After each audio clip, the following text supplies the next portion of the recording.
Bueno, buenas tardes. Les damos la bienvenida a este itinerario cultural de la Universidad Popular. En esta ocasión va a ser un espacio de encuentro con nuestro pasado, nuestro patrimonio y, en definitiva, con nuestra identidad como comunidad. Hoy celebramos la tercera charla de este ciclo bajo el título Mujeres almanseñas, ejemplos de desigualdad en la historia de Almansa. Una propuesta que se enmarca dentro del programa de actividades Construyendo Igualdad, organizado en torno al Día Internacional de la Mujer. La sesión de hoy nos invita a mirar al pasado con una mirada crítica y necesaria, la de quienes durante siglos vivieron en condiciones de desigualdad, muchas veces invisibilizadas en los relatos históricos. A través de este recorrido no solo conoceremos mejor nuestra vida local pasada, sino que también reflexionaremos sobre cómo esas desigualdades han dejado huella hasta nuestros días. Para guiarnos en este viaje contamos con Alfonso Arráez Tolosa, que es historiador e investigador profundamente vinculado al estudio de nuestra localidad. Es licenciado en Historia y con formación especializada en docencia, genealogía y archivos. Alfonso Arráez es monitor del área de Arte e Historia de la Universidad Popular de Almansa desde el año 2013. Su trayectoria está estrechamente ligada a la investigación histórica local, con especial atención a las épocas medieval y moderna, siempre a partir del estudio riguroso de las fuentes documentales. Es miembro de la Asociación Torregrande y desde 2025 del Instituto de Estudios Albacetenses y ha participado activamente en proyectos de gran relevancia para la ciudad, como el asesoramiento en la musealización del Castillo de Almansa. Su pasión por nuestra localidad le ha llevado también a desarrollar iniciativas tan interesantes como el proyecto Descendientes 1707, gracias al cual se ha logrado reconstruir y conectar la memoria de cientos de familias vinculadas a uno de los momentos claves de nuestra historia. Autor de numerosos estudios, artículos y publicaciones, en los últimos años se ha profundizado también en el papel de las mujeres en la historia local, como muestra su trabajo sobre doña Ana de Pina, una mujer sola al frente de su linaje en la Almansa del antiguo régimen. Actualmente se encuentra realizando su tesis doctoral Almansa entre los siglos XV y XVII, lo que demuestra su compromiso continuo con el conocimiento y la difusión de nuestra historia. Con él vamos a tener la oportunidad de acercarnos a mujeres concretas, a vidas reales que nos ayudarán a comprender mejor el pasado y, sobre todo, a seguir construyendo una sociedad más justa e igualitaria. Gracias, Alfonso. Tuya es la palabra, la imagen y la charla. Te dejo solo ante el peligro. Bueno.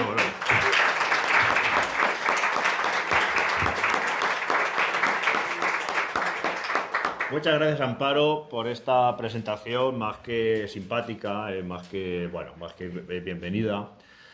Solo ante el peligro, no, yo creo que juego en casa. Sí, yo creo que el 80% de personas que estáis aquí, bueno, aparte de conoceros a todos, a todas, yo creo que el 80% de personas estáis matriculados a alguno de mis cursos, con lo cual esto prácticamente, pues yo creo que va a ser una clase. Entonces, como va a ser una clase, pues si alguien quiere levantar la mano, o si levantar la mano lanzar alguna cuestión, pues yo creo que puede hacerlo.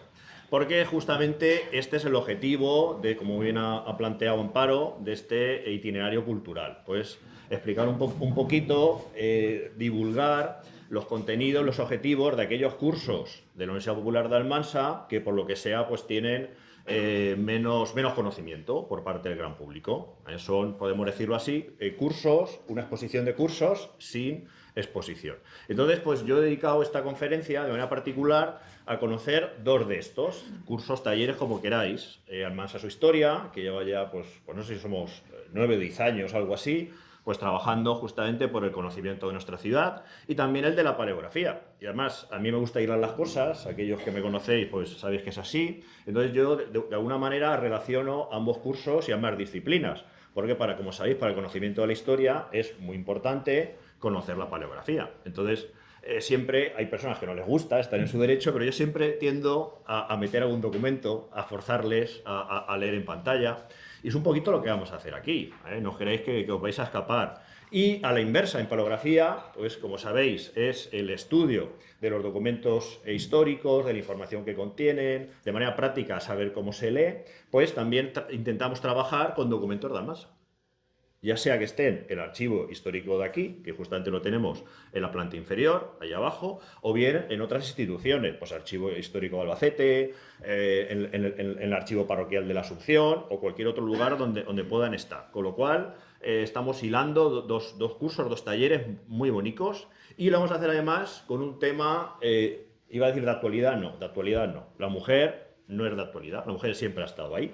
Y ahora es un poquito también el objetivo de esta charla, pues volver a la palestra, dar a conocer a aquellas mujeres almanseñas de otras épocas que por su no presencia en los documentos, pues no tenemos noticias de ellas.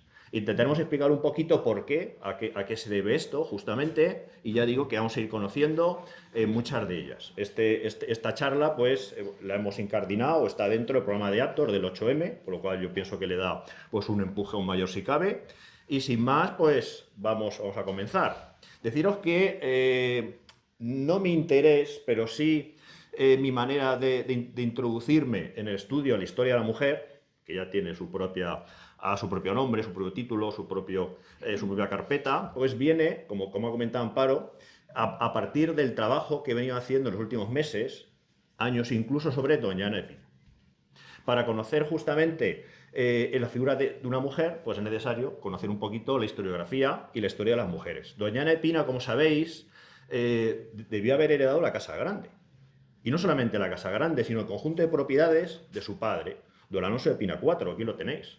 Fijaros la talla de este busto, la calidad de su persona, el simbolismo, la importancia. Doña Ana de Pina era hija legítima de este señor. Y a ella, como digo, pues le hubiera correspondido heredar todos estos bienes que tenéis aquí y forman parte del mayorazgo de los Pina.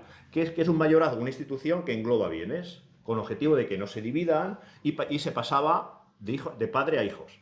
Problema, que doña Ana, aquí tenéis su firma. Ahí la tenéis, esa es su firma, autógrafa, doña Ana de Pina. Al ser mujer, nunca pudo heredar todos estos bienes. El molino de las higueras y la ribera de Zucaña, por ejemplo, bancales en la huerta, viñas por todo el término de Almansa, un mesón en la plaza, que ese mesón, con el tiempo, como sabéis también, va a ser derribado y transformado en la Casa Grande, el fantástico palacio de Alonso de Pina IV. Y quizá lo más importante, la propia Burjarón o Torregrande. Todos estos bienes pertenecieron a su padre y por ser ella mujer le fue impedido heredarlos. Pasaron a un primo de Játiva, miembro de los Tallada, y pese a ella no heredar estos bienes, sí pudo recibir los bienes privativos de su padre. Todos sabéis lo que son los bienes privativos, lo que su padre pudo comprar en vida, pudo ahorrar en vida. Con esos escasos bienes tuvo que liderar a su familia, liderarla. Y podemos decir que lo hizo bastante bien.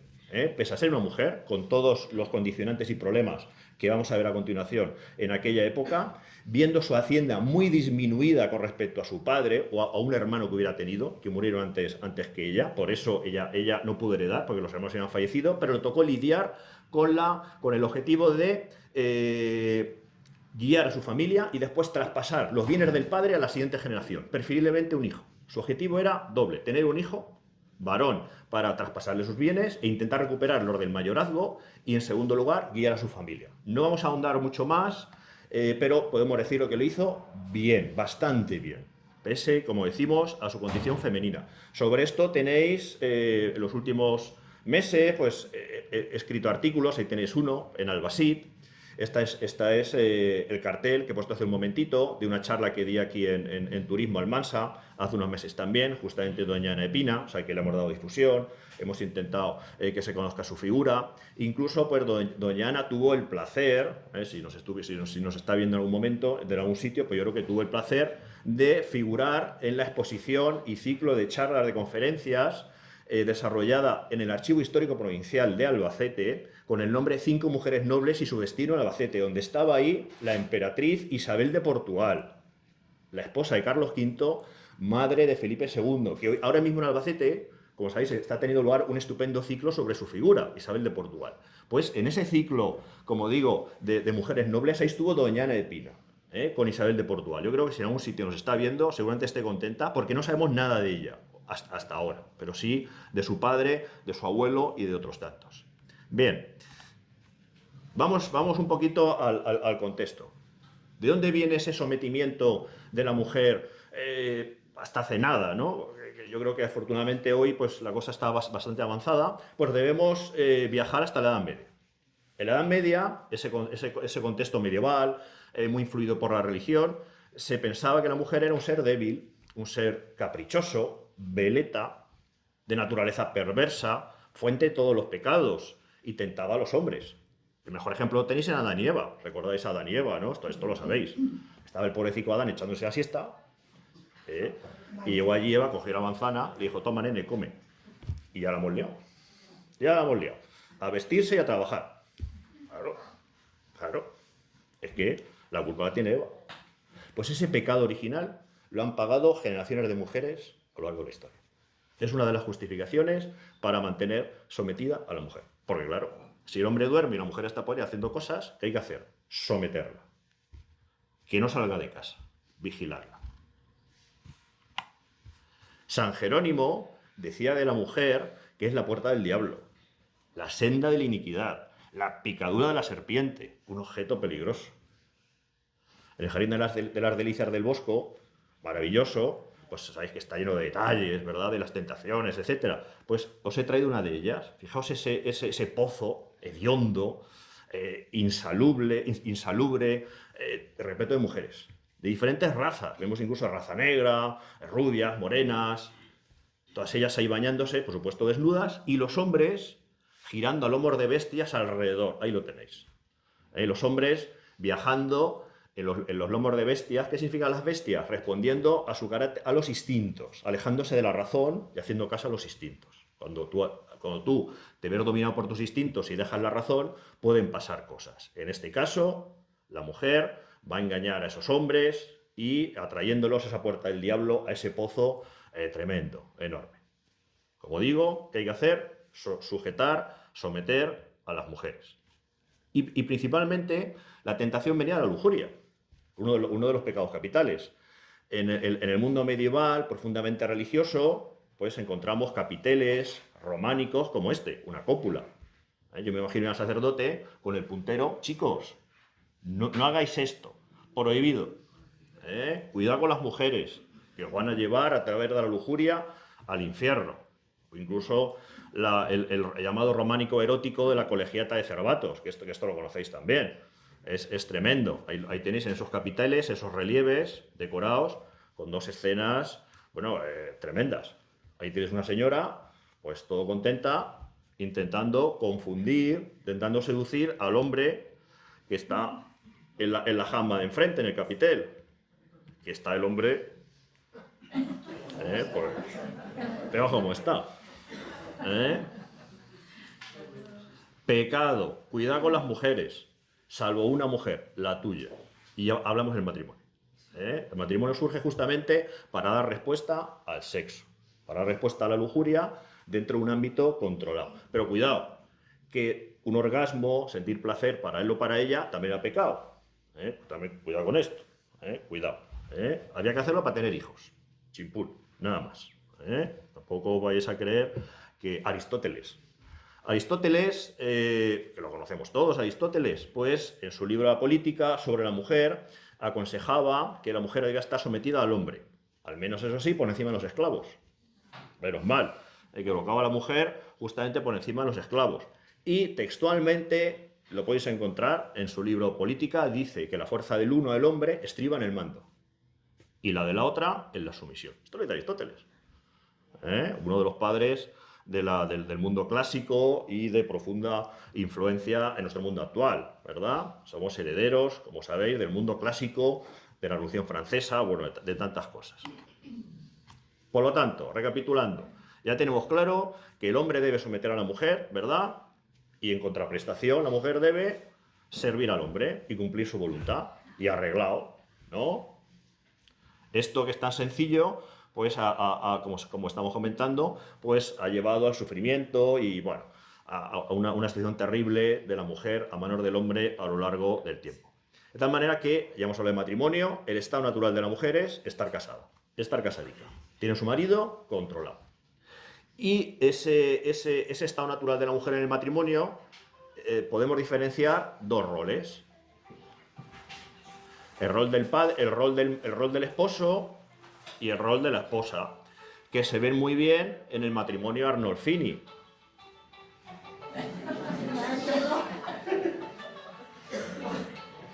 Si no puedes con ellos, únete a ellos, ¿no? Decía alguien, no sé qué. Bueno, matrimonio Arnolfini. Apagad los móviles, por favor, o silenciarlos, ¿vale? Matrimonio Arnolfini, de Jan van Eyck. Pues ese juego de espejos maravilloso que todos conocéis. Pero a nosotros lo que nos interesa es esa división de roles. Hombre, mujer. Fijaos el hombre. Está junto a la ventana, junto a la puerta. La puerta no la vemos, pero la puerta se intuye en la parte inferior izquierda. ¿Veis ese rayo de luz que penetra? Ahí hay un vano, hay un hueco, la puerta. Fijaos los zapatos de él, cómo apuntan hacia el exterior. Ese es el rol masculino. Salir, trabajar, investigar, descubrir, comerciar, guerrear. La parte activa. El rol de la mujer, dentro. ¿Veis? Dentro. Al lado de la cama, del tálamo nupcial, función reproductora. Sus zapatos no puedo ampliar, pero están aquí, en medio de ellos, apuntando hacia adentro. Reforzando la función reproductora y su función dentro de la casa, pasiva, pues la necesidad, pues ese vientre prominente. Esta señora no estaba embarazada en este momento, pero como todo matrimonio, pues normal es que esperasen tener hijos en un futuro. Y por eso seguramente aparezca pues con ese vientre hinchado, pues intentando atraer la buena fortuna y quedarse embarazada. Y el perrete, que simboliza la fidelidad, como sabéis, y que, si nos fijamos, está pues más cerca de ella que del hombre. Bien claro lo tenemos. De manera práctica, en la sociedad medieval, y hasta esta mañana, como aquel que dice, el matrimonio ha sido el centro de la sociedad. Es el estado natural de la mujer, en esa concepción que estamos comentando, donde los hombres, rol activo, aportan la honra familiar. ¿Cómo? Haciendo todo esto que hemos dicho, guerreando, comerciando, construyendo, plantando, etc. Las mujeres, su objetivo, custodiar la honra. ¿Cómo las mujeres van a custodiar la honra? Pues yo no lo sé muy bien cómo se custodia la honra, pero imagino que será pues comportándose pues como te indica la sociedad. Entiendo yo. Es decir, comportándose como te indica tu marido. Tu marido te dice a las 8 en casa, pues tú a las 8 en casa, no te vayas por ahí. ¿Qué digo yo? Por ejemplo. De tal manera que la función del hombre, lo tenéis ahí en el tercer párrafo, vigilar a las mujeres de la familia, a todas. Pues alguna se equivoca, perdemos la honra y ya la hemos liado. Esto de la honra, seguro que a muchas también les suena. Todas las mujeres deshonradas y todas estas cosas, ¿no? Terrible, ¿verdad? Entonces tiene que vigilar, como digo, a la esposa, a la madre. La madre enviudaba y decía, bueno, ya no tengo marido. Pues no. Entonces te aparecía el hijo, cumplía 20 años y tenías al hijo que te vigilaba. A sus hermanas y, por supuesto, a las hijas, para que llevasen una vida honrada. Por supuesto, la mujer estaba bajo la tutela jurídica del cabeza de familia. Pasaba de la tutela del padre a la tutela del esposo. El padre debía debía asegurarse de que sus hijas llegaban vírgenes al matrimonio. Ahora iremos con esto. Esa tutela jurídica establecía que la mujer no podía disponer de sus bienes sin la autorización del hombre, ya fuese el padre o su esposo. Terrible, ¿eh? Bueno, esto también hasta esta mañana, ¿no? Creo que para abrir una cuenta en los años 70, creo que tenía que firmar el marido o algo de esto. Pues tradiciones o cosas que han seguido pasando hasta hace muy poquito. Y para casarse, la mujer debía entregar una dote. Esto es terrible. Para una mujer alcanzar el teórico estado natural, debía entregar una dote. La dote la podían aportar los padres o los hermanos, en caso de faltar los primeros. El matrimonio, por otra parte, de manera práctica, función reproductora y sexual. La función era exclusivamente tener hijos, nada más. Solamente se podían tener hijos dentro del matrimonio. Si se tenían fuera era un problema, pero bueno, se podía sobrellevar. El amor era concertado. Claro, porque para casarte necesitabas una dote, pues no sé, yo tengo un hijo, ¿no? Pues digo, a ver, ¿quién empuje? Como una subasta, ¿no? Pues si el de allí me da, no es una gallina, y el otro me da dos gallinas, pues yo me voy con la que tiene dos gallinas, ¿eh? Por eso muchos de estos matrimonios pues van a fracasar, sobre todo los hombres amantes, todas estas cosas. Se pensaba que el amor crecía con el roce diario, o tal vez no. Y quizá lo más importante es que el matrimonio servía para asegurar la continuidad del linaje masculino. Es decir, los hombres, todos los bienes de los hombres, lo hemos visto hace un momento, iban a pasar a sus hijos varones. Entonces, el hombre tiene que tener la absoluta seguridad de que sus hijos sean suyos. Porque si tu mujer tiene un desliz, queda embarazada, introduce en tu matrimonio un hijo de otro hombre, ese niño puede heredar tus bienes. ¿Cómo se consigue esa absoluta seguridad?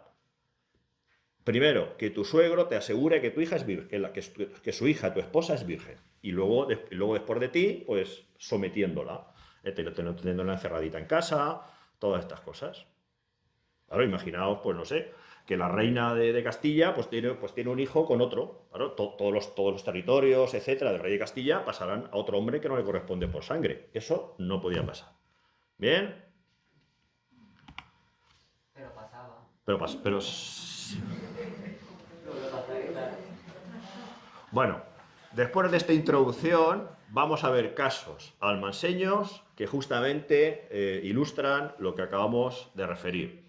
La mujer como depositaria de la honra familiar. Lo más importante es defender la honra, ¿verdad? Ya lo hemos dicho. El hombre activo, la mujer pasiva. Pues en 1655 encontramos a Cristóbal Martínez, que tenía menos de 25 años, dando poderes a Martín de Ortega ante el corregidor de Chinchilla, es decir, buscando un procurador con el fin de defenderme en cierta demanda contra mi puesta por Benito Martínez, vecino de esta dicha villa, por decir que me he de casar con Bárbara Martínez, su hija, por haberla gozado carnalmente y otras causas que expone y alega. Es decir, que se ligó a la hija de Benito Martínez, se acostaron y ahora pues debe casarse. Intentan que se case y este señor pues no quería casarse. ¿Por qué? Por la honra. ¿La suya o la de ella? La de la hija, la de ella. El hombre la porta, la hija con ese comportamiento estaba perdiendo la hija del padre. La honra del padre estaba perdiendo. En 1631, bueno, esto es tremendo. Estos son casos reales que pasaron en Almansa. Juan de la Mota concede carta de perdón. ¿Qué es una carta de perdón? Una escritura ante notario, como su nombre indica, perdona a alguien de un delito. Concede carta de perdón al licenciado Francisco de Rollo, vicario. Juan renuncia, le perdona continuar el pleito contra el clérigo por haberle alcahueteado a Ana de Soto, su mujer, y recogídola en su casa. Es decir, la esposa de Juan de la Mota se largó con el vicario este. Telita. Eso en 1631, por aquí cerca. Escandalazo que va qué. Y el tío lo perdona. Claro, me imagino que el cura le diría, toma una viña, o toma una gallina, o toma una bolsa de ducados. Y el otro miró para otro lado. Pero fijaos que nadie pregunta a las mujeres, Nadie les pregunta, ¿verdad? A esta nadie le dice, oye, ¿pero a ti te gusta este señor? Nadie le pregunta. ¿Has tenido relaciones con él? ¿Me has deshonrado? Matrimonio. A nadie le pregunta. ¿Tú te has largado con el vicario? ¿Qué ha pasado? No.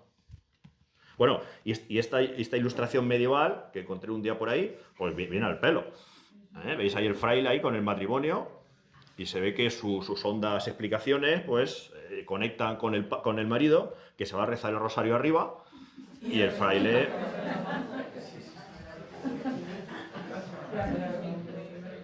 Yo no sé, el fraile pues hace a otras cosas, deshonrando al marido. Seguimos, en 1617, más de lo mismo. Juan de Robles, más honra. Se querella el Consejo Real contra don Pedro de Barreda, administrador general de los puertos, y Diego Gómez de Navamuel, exadministrador del puerto de Almansa, aquí miembro de las élites. Y Juan de Robles nos dice que, habiendo hospedado en mi casa al dicho administrador general y al dicho Diego Gómez, y dádoles aposento a mi servicio, teniendo en mi casa a Ana Martínez, mi cuñada, hermana de mi mujer, el dicho Diego Gómez la solicitó. La solicitó la requebró, se la ligó, ¿no? Y tuvo con ella amores y cópula carnal. Ya me has deshonrado. Claro, mi cuñada me ha deshonrado. Y habiendo el dicho administrador general traído al dicho Diego Gómez al puerto de esta villa, ambos a dos pensaron que la dicha Ana Martínez viniese a la ciudad de Villena a la casa de la aduana. Es decir, se acuesta con su cuñada y se escapan a Villena. Y entonces los denuncia para salvar la honra familiar. Pero de nuevo, no preguntan a Ana Martínez, a menos la nombran. Oye, Ana, ¿y tú qué quieres hacer? ¿Te quieres quedar aquí? ¿Has sido un desliz? ¿Te quieres ir con el otro? Como si fuese un bien. Como si fuese, con perdón, una mula. Fijaos cómo estaban las cosas. Seguimos. Y hay más. He hecho una selección. Espero no ser... Bueno, yo creo que es bonito. Una viuda. Luego hablaremos de las viudas. Claro, porque si estás casado con el marido, la manera de escapar es cuando el marido fallece. El marido fallece y quedas viuda. ¿No? Pues todo eso ya... Bueno, luego hablaremos de la viuda. Pues la viuda Ana de Molina emite una carta de perdón a Jacinto Ballesteros, tundidor, que estaba preso en la cárcel ya. Aquí la viuda, luego veremos por qué, sí que es parte activa. Al no tener hombre, ella recupera sus derechos, recupera su capacidad de actuar. Y con esa capacidad, pues, renuncia a continuar el pleito, es decir, lo había iniciado, sobre que a título de casamiento y palabra que el susodicho le dio de casarse con ella, tuvo su amistad y cópula carnal. Y después se retiró y no quiere casarse con ella. Eso de prometer hasta meter y no sé qué. Pues esto. Pues esto. Pero es que la viuda lo denunció. ¿De dónde vas tú? ¿Que me has quitado la honra? Yo qué sé de la honra. Y lo denunció. Y está en la cárcel. Pero se ve que Jacinto era de la cárcel o alguien le da dinerito o le da algo. Entonces ella, porque me imagino que algo sacaría, pues renuncia a continuar con el pleito. Y luego, fijaos, esta ilustración medieval qué bonita. Son dos amantes que alguien, pues, se humedeció el dedo, emborronó, como veis, los cuerpos de ellos. Pues fijaos hasta qué punto llegaba la censura. Bien, hemos hablado de que la mujer casada, pues, caía bajo la tutela jurídica del cabeza familiar, antes de su padre y después de su esposo, como menor de edad. Como si fuese menor de edad, la práctica. Bueno, pues en 1654 conocemos el caso de una almanseña, Omar de Vallejo, que pide permiso al concejo para vender unas tierras, en ausencia de su marido Juan González Vallejo, por necesidad. El marido se ha ido, no sabemos nada de él. Si se ha ido a la guerra, si se ha escapado, se ha ido por tabaco, no sabemos nada del marido. La señora tiene necesidades, las mujeres tenían problemas a la hora de trabajar, ya hemos dicho que su rol era pasivo, era doméstico, entonces la mujer tiene que vender unas tierras. Pero como no está su marido, no puede venderlas. Entonces pide permiso al ayuntamiento, al concejo. No sé cómo acabó esto, pero yo entiendo que se lo dieron. Porque no eran conscientes de estas cosas y lo normal es que actuasen pues, como debía de ser. Yo entiendo que se lo diesen. Bien. Otra parte del matrimonio, la dote. Ya hemos comentado hace un momento que era súper importante, imprescindible, para que la mujer pudiera contraer matrimonio. Y cuanto más alta era la dote, pues más atractiva es la mujer. Claro, ¿no? Si te viene con el reino de Castilla, pues fíjate qué dote. O con Borgoña. Si te viene con un saco de patatas, pues, bueno, patatas no había. Un saco de trigo, pues ¿no? Menos.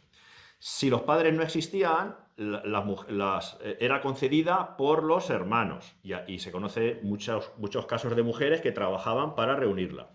Importantísimo, en caso de que la mujer quedase viuda o el marido pues la abandonara, que podía pasar, estaba obligado a devolverle la dote y con esa dote podía volver a casar. Esto es importantísimo porque ya sabemos que el estado natural de la mujer era el matrimonio. Entonces esa dote, como digo, la podía recuperar. En caso de enviudar, su hijo heredaba y él le decía, antes de heredar tú, mi dote. Para saber, pues claro, muchas veces las dotes eran en especie. Entonces, pues no sé, una mesa, ahora veremos una, sillas, etcétera. Claro, esos bienes con el tiempo se van depreciando, se van desgastando, se pierden. Entonces, para saber el valor concreto de cada dote, se registraban con inventarios de bienes ante notario, en la que se incorporaba cada bien y se le daba un valor, se tasaban, etc. Aquí tenéis la primera carta de dote que conocemos de una mujer almanseña. Inés Redonda, bueno, está duplicado eso de carta, una errata. Inés Redonda esposa de Luis Martínez. Se casaron en enero de 1616. Este documento está en el Archivo Histórico Provincial de Albacete. Y es una pasada. La primera, hay muchísimas más. Unas más cuantiosas que otras. Esta es la primera. Esta es una letra procesal. A ver, se me ha ido el dedito. Es una letra procesal. Y fijaos el documento, cómo se conserva, la tinta está traspasada, llena de manchas de tinta, más aparte la dificultad de la lectura. Pero básicamente es una enumeración, un listado de bienes y, como veis, a la derecha, su precio en números arábigos y se puede leer. Primeramente, un manto de anascote y te dice en 51 reales. Luego dice ítem, es decir, otro objeto, un arca de pino en 2 ducados. Pero como esto es lioso, pues la vamos a ver transcrita al castellano actual. Fijaros, antes de esto, el apellido, Redonda. Era costumbre en época medieval, en época moderna, antes de la aparición del registro civil, que los apellidos se feminizasen. Inés Redonda, su padre era Redondo. Su padre podría ser Luis Redondo. La mujer, Inés Redonda. Mira qué bonito.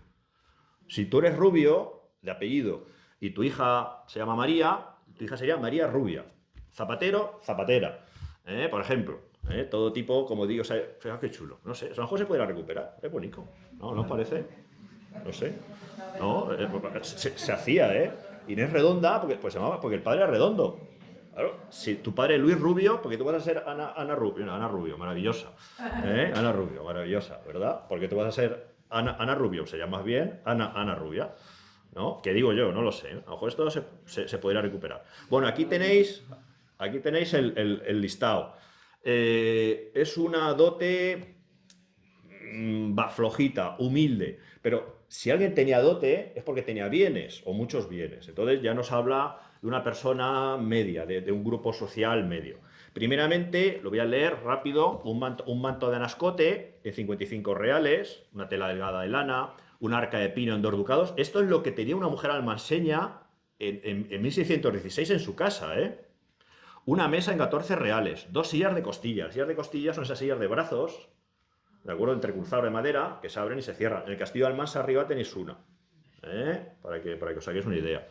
Podría haber traído imágenes, pero no me quiero liar. Una artesa en 8 reales, una caldera, el recipiente en 12 reales, un cociol en 2 reales. ¿Qué es un cociol? Un lebrillo con agujero para la colada, unas espeteras, 3 asadores, 2 grandes y 1 chico, un rayo para rallar, un tablero de llevar pan al horno, un oficio tradicional femenino, las panaderas, una tableta, un cedazo, un candelero, una sartén pequeña, un pie de unas devanaderas. La falta de ortografía es que esto está sacado fielmente del documento original, por eso he respetado la falta de ortografía. No, en su época no había falta de ortografía porque no había ortografía, se escribían pues como les apetecía.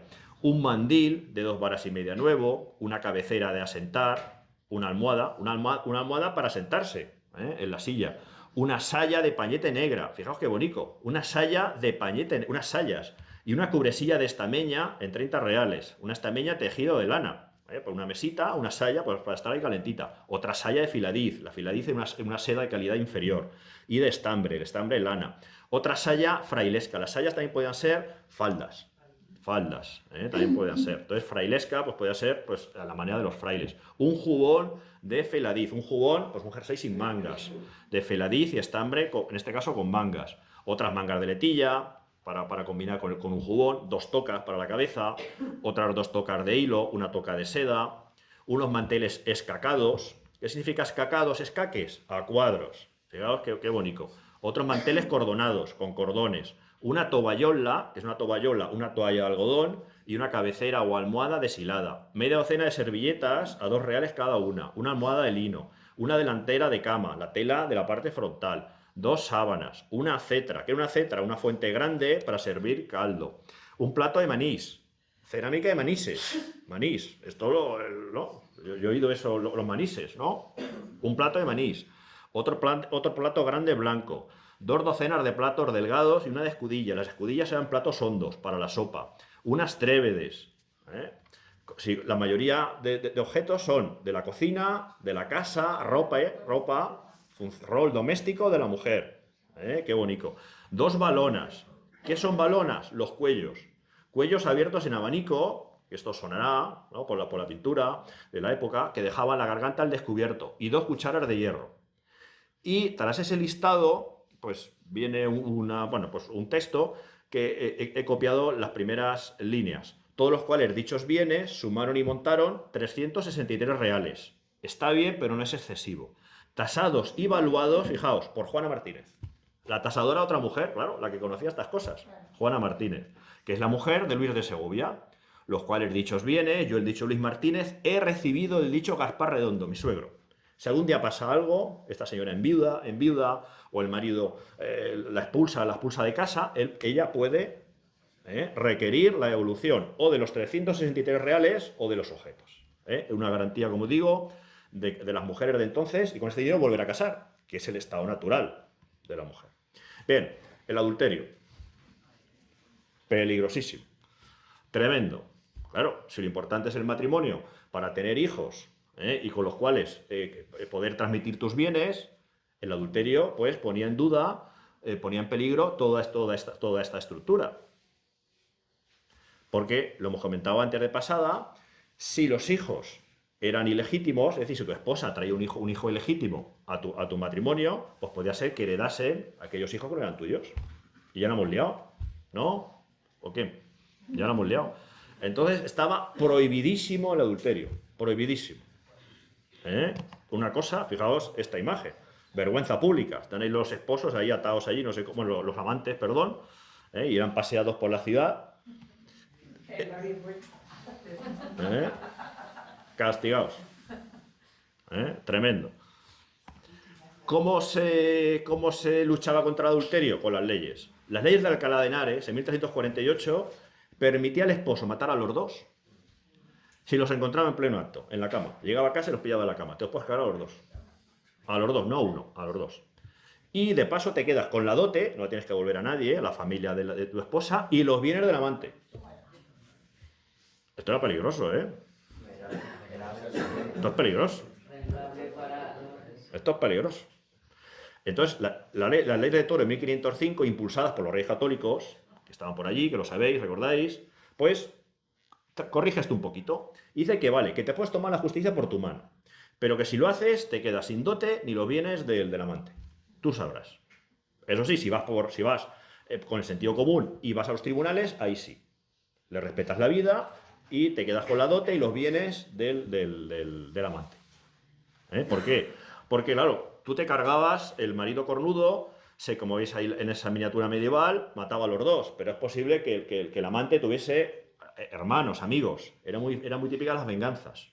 Estamos en una sociedad violenta, muy diferente a la actual, entonces para evitar venganzas, estas cosas, para favorecer la paz social, pues las leyes de Toro pues tratan de hacer esto. Bien, pues en Almansa conocemos un caso de lo que hoy día se podría llamar violencia de género. Bueno, lo que hoy día es violencia de género, entonces no lo era, ¿vale? No lo era, no existía, pues hoy día de pasar sería así. En 1616, este caso lo he dado a conocer, para todo aquel que me ha querido escuchar, bueno, la almanseña Isabel Martínez fue hallada muerta los días pasados en la Cuesta del Castillo. Y tú dices el documento, en la Cuesta del Castillo. Fue hallada muerta.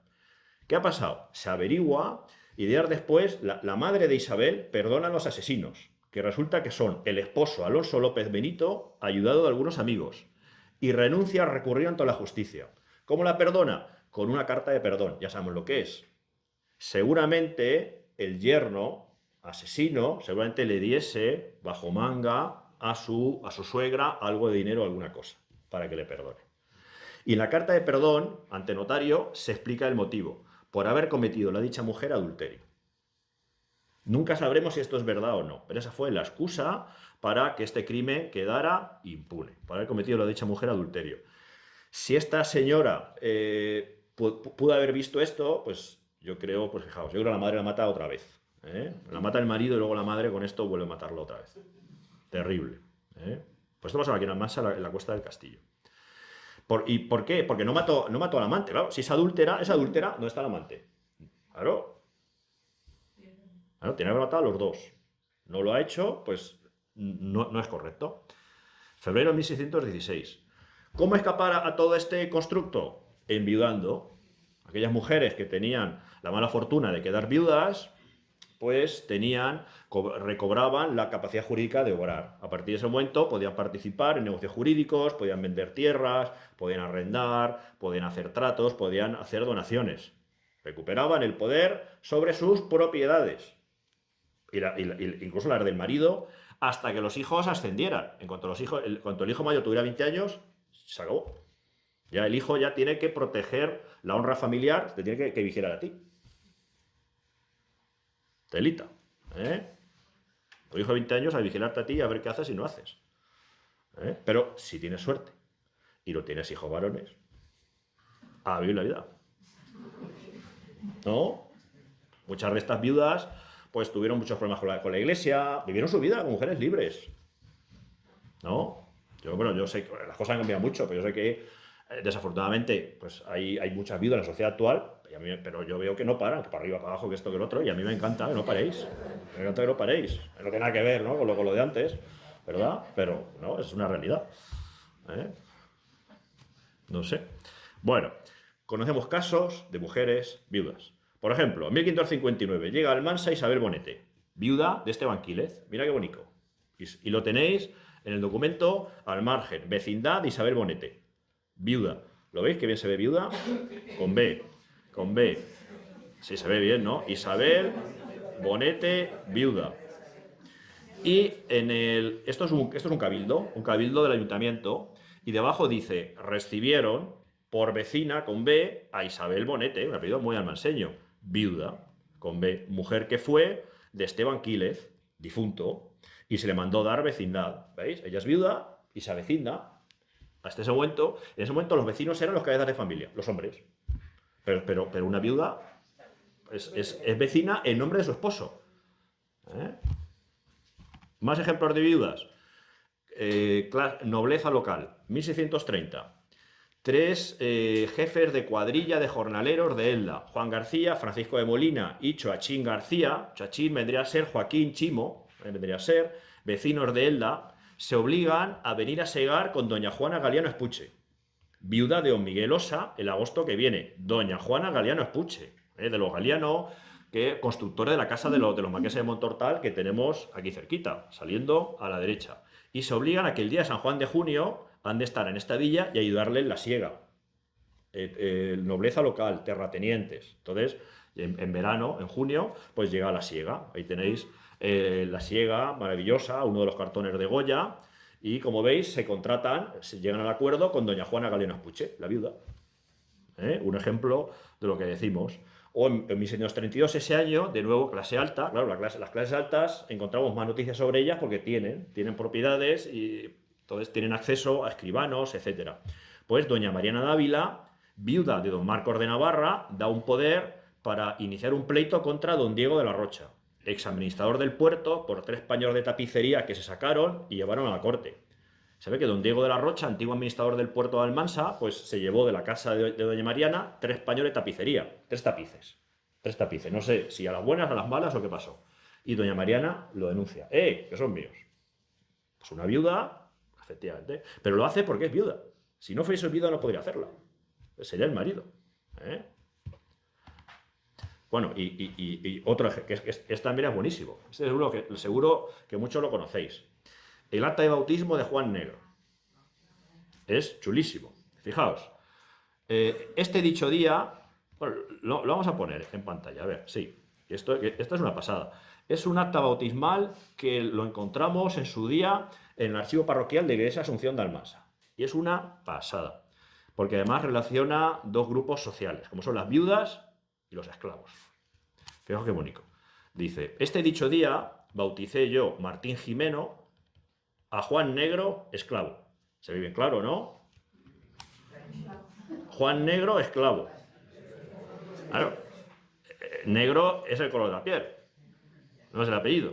Juan Negro, esclavo, y la condición. Y nos dice, esclavo de la viuda de Juan Serrano. El bautizado, Juan, que es negro, que negro va a ser el apellido después, con el tiempo. Conocemos al sacerdote, Martín Jimeno, y conocemos al marido difunto, Juan Serrano. ¿Cómo se llama la viuda? No sabemos cómo se llama la viuda. Conocemos al cura, conocemos al negro, conocemos al marido difunto. Y a los padrinos. Pero la viuda no. Claro, la viuda de Juan Serrano. Pero porque la viuda de Juan Serrano, esta señora se llamaría María o Joaquina o Isabel. ¿No? ¿Por qué no conocemos? ¿Por qué? De esto sigue. ¿Turrón es la viuda? ¿Quién es la viuda? Imprenta la viuda, tenemos aquí.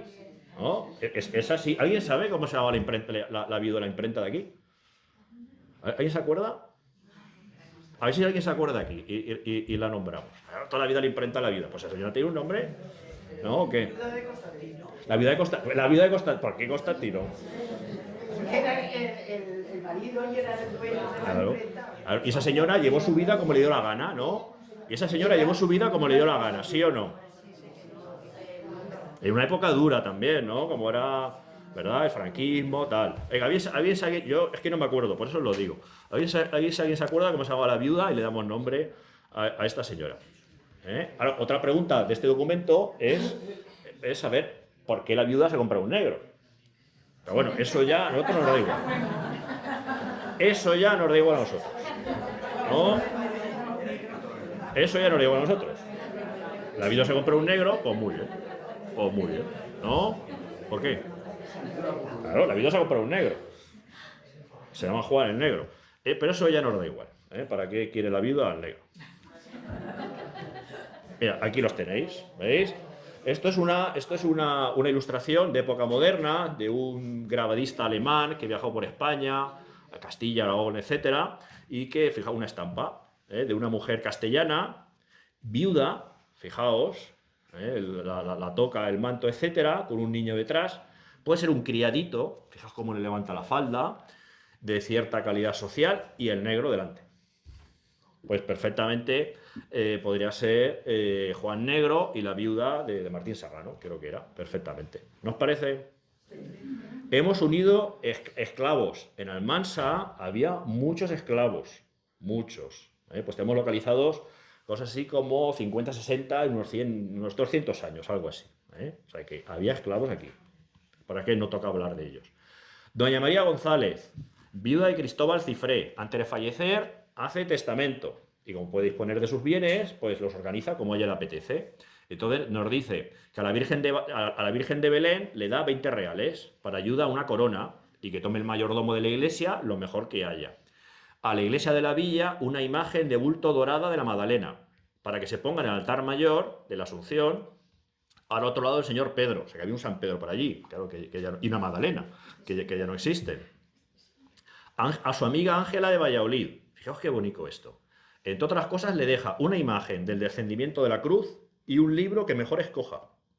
Un libro que mejor escoja. Si le dice, coge el libro que quieras, es porque podía elegir. Si puede elegir, es porque doña María González era lectora. Tenía una biblioteca. No sabemos si de 20 volúmenes, de 80 o de 500. Pero tenía libros. Y le dice a su amiga, que también debía ser lectora, ve y coge el que te guste. ¿No? Yo es lo que entiendo aquí. ¿No os parece? Mira qué bonito. Y ahí tenéis pues esa imagen de la madre Rembrandt leyendo, efectivamente.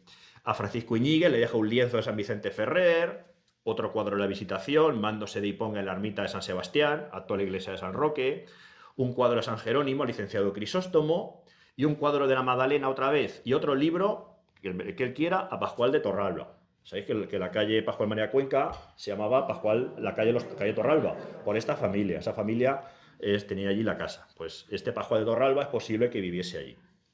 Bien, y si no nos casamos, ¿qué hacemos? Pues tenemos dos caminos, las mujeres de entonces. Te puedes ir al convento, quiero otro matrimonio con el Señor, ¿no? Otra familia. En vez de tener tu esposo y tus hijos, tenías tus hermanas. No es casualidad, tenías tus hermanas. O la prostitución, que la prostitución, como sabéis, se organizaban en casas donde había una mujer que se llamaba madre, que era la madama, que velaba por que también se llamaban hijas. Son sus hijas, ¿veis? De alguna manera se reproduce esa familia estado natural de la mujer, ese matrimonio, se reproduce de manera artificial, tanto en la iglesia como en el burdel. Pues aquí en Almansa conocemos casos de monjas, por supuesto, las agustinas, aquí cerquita, conocemos muchos casos de monjas, y de alguna prostituta, poquitas. Conocemos dos.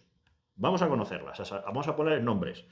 Este trabajo lo hizo Miguel Juan Pereda, maravilloso, cronista, lo hacía Almansa, hay que reconocer su trabajo, sin él pues muchas cosas no podrían pasar. Y deciros, como sabéis también, que en la Casa Grande, en ese solar, antes existía un mesón mancebía, un prostíbulo. Esto lo sabéis, ¿no? Lo sabéis todos ya. Los que no sabéis, pues ya lo sabéis. Pues allí existía un mesón mancebía. ¿Por qué? Porque era la plaza, en un lugar de tránsito fácil, entonces allí había un mesón mancebía. ¿Qué pasa? Que luego ese mesón se cierra y en ese solar los Pina construyen la Casa Grande en 1575, pero en 1553 conocemos los nombres de dos de las prostitutas que estaban allí, Ortiza y Juana Morisca. Aquí las tenemos. Este es el documento donde aparecen sus nombres. Aquí está. El gobernador dice que fue al mesón, el dicho gobernador fue al dicho mesón, ¿veis? Y halló allí a la dicha Ortiza, que era la madama, Ortiz, Ortiza, el apellido se feminiza, Ortiz, Ortiza, a la dicha Ortiza, y a Juana Morisca, mira qué bonito, otro grupo social, los moriscos. O sea, de negros, ahora de moriscos. Juana Morisca, esta señora era morisca y no tiene otra ocupación, otra manera de buscarse la vida que dedicarse a prostitución. Eso es, que no me sale la palabra. Pues bien, qué chulico, ¿no? Pues ahí las tienen las dos, a Ortiza y a Juana Morisca. Debía haber más, pero no conocemos sus nombres. Y fueron forzadas a salir de allí porque el mesón, como decimos, se cerró. Este trabajo, estos nombres, los encontró en su día, vuelvo a repetir, Miguel Juan Pereda. Es un trabajo ya muy conocido y que yo pues traigo porque toca, es muy importante. O el convento, ¿no? El burdel, y la otra opción, el convento. También importante. Bueno, pues hay muchas monjas. Os traigo el acta de función de Sor María Piedad Galiano Enríquez. También, de nuevo, miembro de la nobleza almanseña. Este documento es más tardío, 1868. Aquí lo tenéis y se lee muy bien, de igual manera. Ahí está. La madre, en la nota al margen, la madre, Sor María de la Piedad Galiano Enríquez, de don José y doña Teresa. Y te dice la ciudad de Almansa, diócesis de Cartagena, provincia de Albacete, a 2 de septiembre de 1868. Esto es fácil, esto letra de médico, como el que dice. Yo, el doctor don José María Caparrós, cura ecónomo de la misma, mandé dar sepultura eclesiástica al cadáver de la madre, María de la Piedad, Galiano Enríquez. Y en su persona se unían las dos principales familias de la Almansa del momento, los Galiano y los Enríquez, que también los tenemos por aquí cerca. Y añade, religiosa de San Agustín. Ahí lo tenéis. Qué bonito, ¿no? Y bueno, vamos a ir acabando. Y vamos a ver ahora, nos salimos un poquito, el mundo del trabajo, porque había mujeres que trabajaban. La tarea principal, Van Gogh, los mineros de Bélgica, como sabéis, pues tuvo allí una temporada de pastor, etcétera, y realizó una serie de cuadros, de bocetos, a plumillas. Pues fijaos, la mujer, el hombre, la fuerza, de acuerdo, pero mira la mujer. Yo esa espalda me duele a mí, de ver esa espalda, la mujer detrás. Es decir, lo primero era ayudar a sus esposos, el matrimonio. Y después, por supuesto, la casa. Algunas de ellas van a trabajar. Conocemos mujeres trabajando de maestras, de parteras, de panaderas, ya lo hemos dicho. Por ejemplo, la panadera es un oficio femenino, pero desde siempre. Desde la época de Jesucristo, en Israel, Palestina, ya se sabía que las mujeres, por lo que fuese, se dedicaban a estos quehaceres. Bueno, pues de manera constante se nombraban panaderas en Almansa, y eso nos permite conocer los nombres de ellas. En 1616 se nombraron 25 mujeres. Ahí la tenéis a la panadera. Es un señor que está repartiendo el pan o viene a cogerlo, pero en la puerta la que se lo entrega en esa tabla es una señora, como veis. Bien, este es el documento en el que el ayuntamiento, los miembros del ayuntamiento, nombran panaderas.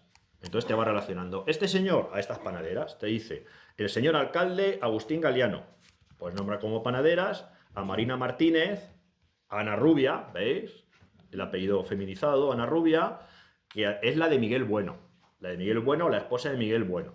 El señor alcalde Patricio Sánchez nombra a la viuda de Miguel Ruiz. Ya estamos con las viudas. ¿Quién es la viuda de Miguel Ruiz? Pues no sabemos su nombre. A Juana de Córdoba y a Mari Murcia. Don Francisco Galiano Espuche, como veis es lo mejorcito de la sociedad, pues nombra a Ana Martínez, a Isabel de Pi, a Inés Ruana. Mira qué bonito. ¿Hay algún ruano por ahí? ¿Alguna señora ruano? Ruana. Mira qué Inés Ruana. Mira qué bonito.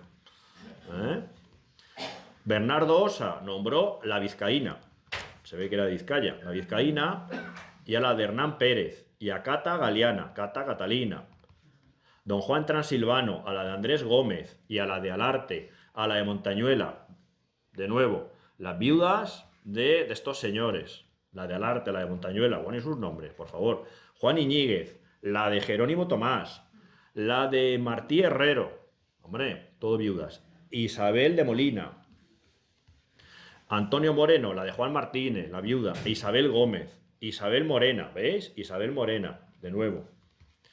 Y asimismo nombraron, entre todos, de conformidad y por riesgo de todos, a la viuda de Martín Serrano, de nuevo, a la viuda de Andrés de Medina, a la de Bartolomé López Preciado, y esta sí le ponen el nombre, María de Pina. Esto no era de los Pina, esto es de otra familia lateral, por eso no es doña, sino María. Más oficios que hemos comentado, pues conocemos mujeres como maestras y como parteras en época más tardía, en Almansa en 1795 en 1797. Por ejemplo, en el 1795, como obstetriz, por obstetriz y parteras, nombraron a dos mujeres, a Isabel de Cuenca y a Rosalía Jiménez. Mira qué bonito.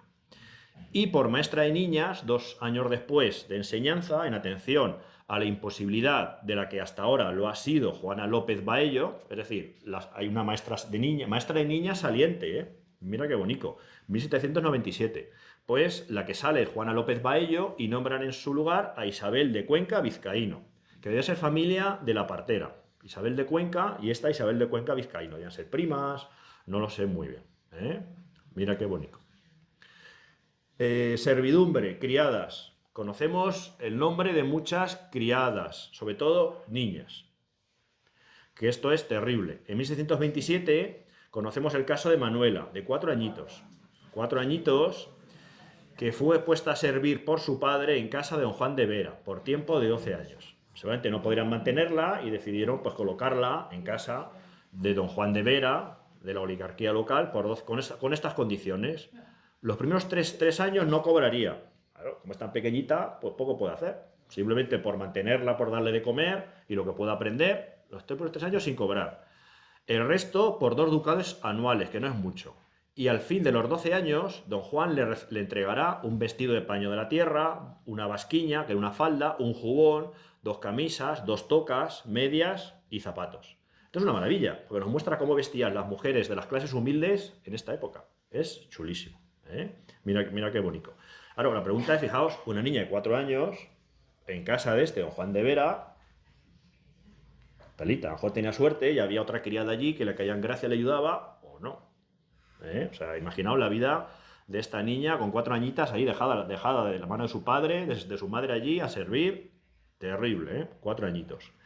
1627, de nuevo, en este caso es una joven, tendrá 12, 13 años aproximadamente, porque no dicen la edad, y es puesta a servir por su padre en casa de Pedro Valenciano, por 10 años y un poquito más, 2 ducados y medio anuales. Y a su finalización recibirá lo mismo, un vestido de paño de la tierra todo nuevo, que ha de ser basquiña, jubón, medias y zapatos, 2 camisas, 2 tocas y 2 gorgueras. En este caso añade gorgueras, el cuello. Más ejemplo, Catalina, de 10 años. Su padre, Simón de Bolliga, la deja al servicio de Francisco Jiménez Carrillo y además añade un poder por el que autoriza a un tercero a llevarse a su hija, y ponerla al servicio de un buen amo por el precio y tiempo que mejor le pareciere. Es decir, que si por un casual la hija no estaba bien ahí, pues le daba un poder para que quisiera y se la llevase a servir. Terrible, ¿eh? Con 10 años. Claro. Eran familias humildes, no tenían dinero para casarlas, porque si no había dote no te casabas. Entonces, una boca menos. Al convento, como sabéis, también había que aportar dote, ¿eh? O ir como criada de alguna señora. Entonces, una manera de quitarse en medio una boca. Doña Ana de Pina, que ya la conocemos, pues acogió como criada a una menor, Ana Martín. Al decir menor, quiere decir que ya no es una niña. Tendría entre 12 y 20 años. Es menor, pero no es una niña. La coge Ana Martínez por 2 años y salario de 100 reales anuales. Claro, doña Ana de Pina tenía pasta, efectivamente. Y añade, esos dineros ha de gastar la dicha doña Ana de Pina en cosas necesarias para el vestido y adorno de la dicha mi menor. Y le ha de dar de comer y beber, cama en que duerma, vida honesta y razonable, y no le hará obras porque se vaya. Y si se fuere sin causa, pierde lo servido y vuelve a servicio de nuevo. O sea que si se escapa, pues pierde el salario que le deban de pagar. Y bueno, para acabar con este sector, pues estamos acabando ya, Bernarda Tejera, de nuevo femenino de Tejero, vecina de Madrid, huérfana, mayor de 14 años, menor de 25, pues pide asentar servicio de soldada en casa del capitán don Francisco Galeano Escuche, de nuevo la oligarquía local. ¿Cuándo va a comenzar a cambiar toda esta estructura, esta sociedad del antiguo régimen? Pues en Almansa, con la llegada de la nueva sociedad industrial.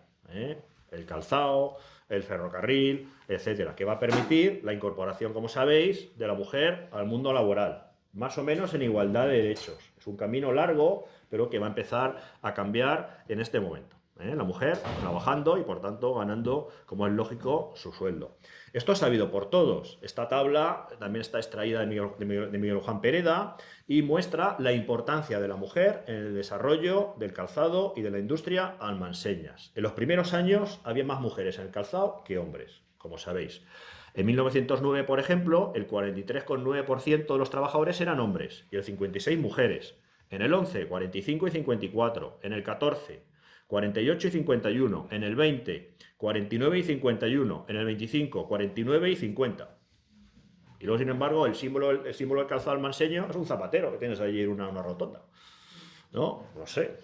Cuando en sus inicios la mujer, pues, era más importante que los hombres. Había que coser, claro. Pero esto es así. Oye, que zapatero muy bonito, ¿eh? Bueno. Esta presencia de la mujer en el mundo industrial pues va a hacer que aparezcan también sindicatos que defendían específicamente a las mujeres.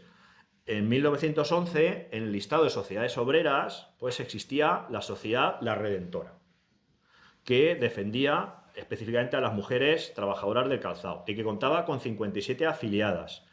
Estos datos vienen de Pereda también y no sabemos su presidenta, ni su secretaria, etc. Aquí tenéis una imagen del interior de la fábrica de Coloma, donde se muestra a las mujeres trabajando ahí. En 1904 se funda La Luz, un sindicato, Sociedad de Resistencia. Su objetivo, defender los intereses de la mujer trabajadora, aunque La Luz defendía también los intereses de los obreros, oficiales, zapateros, cortadores y guarnecedoras, como veis ahí. Y esto había sido impreso en la imprenta de La Viuda e Hijos de Juan Piqueras. Ya estamos con las viudas. Bueno, pues Joaquín Sánchez, que está por aquí, que está haciendo un trabajo fantástico también en su curso sobre la prensa, pues dio este dato, ¿verdad? En su charla le he preguntado y me lo ha contado. Pues esta señora, le podemos poner nombre, se llamaba Julia García Parras, de Navas del Rey, Madrid, y lideró el negocio desde 1997, entiendo que tras el fallecimiento de su esposo. Pues esto es lo que voy a hacer, poner nombres a estas viudas. ¿Qué turrón es la viuda? Hay que escribir cartas allí y que nos diga quién es el turrón la viuda, qué es esto. De tal manera que en 1930, pues la mujer está ya plenamente consolidada en la industria del calzado almanseña. Aquí tenéis una muestra, esa foto también súper conocida, el personal de la fábrica de Eugenio del Rey. ¿Vale? Mujeres. ¿Cuándo por fin la mujer va a alcanzar la plena igualdad de derechos? Con la llegada de la Segunda República. la Constitución de 9 de diciembre del 31, que establece la plena igualdad de derechos para los miembros de ambos géneros. Y uno de ellos es sufragio universal. A partir de ese momento, hombres y mujeres votarían en igualdad y disfrutarían de plena igualdad de derechos. Sí, porque como sabéis, la guerra, la dictadura de Franco transformó todo esto. Y no va a ser hasta, todo esto lo sabéis, mejor que yo, hasta la Constitución de 1978, donde se recoja de nuevo esta igualdad de derechos para ambos géneros. Y nos estamos saliendo de mi campo, así que por mi parte el objetivo está cumplido. Yo creo que hemos hablado de muchas mujeres, de otras épocas. Esto es lo que hacemos en clase. La mayoría os veo por ahí. Cuando os dé documentos, pues ya sabéis que hay que leerlos. Así que por mi parte, poquito más. Si queréis hacer una preguntita, alguna cosa, y si no, pues nos vamos a cenar, que es importante. Antonia. La fotografía que ha pasado antes de las obreras de Eugenio del Rey, Sí. que mi madre trabajaba allí. Sí. Y he estado mirando, pero no sé. ¿Dónde puedo yo ver esa fotografía? Este está en el libro publicado por Torregrande, Almansa Imágenes de un pasado. Está allí. Yo te la paso, ahí te la paso. Sí. Es un libro negro, apaisado, de fotografía publicado por Torregrande en los 80. Creo que está ahí. Antonia. Y en la biblioteca también. Pero yo la foto, yo te la paso. ¿Puedo buscar en la biblioteca? Yo te paso la foto. Luego, cuando los veamos, el próximo jueves, me das un correo, te la paso o al WhatsApp, ¿vale, Antonia? ¿Alguna preguntita más o nos vamos a cenar? Pues nos vamos a cenar. Gracias por venir.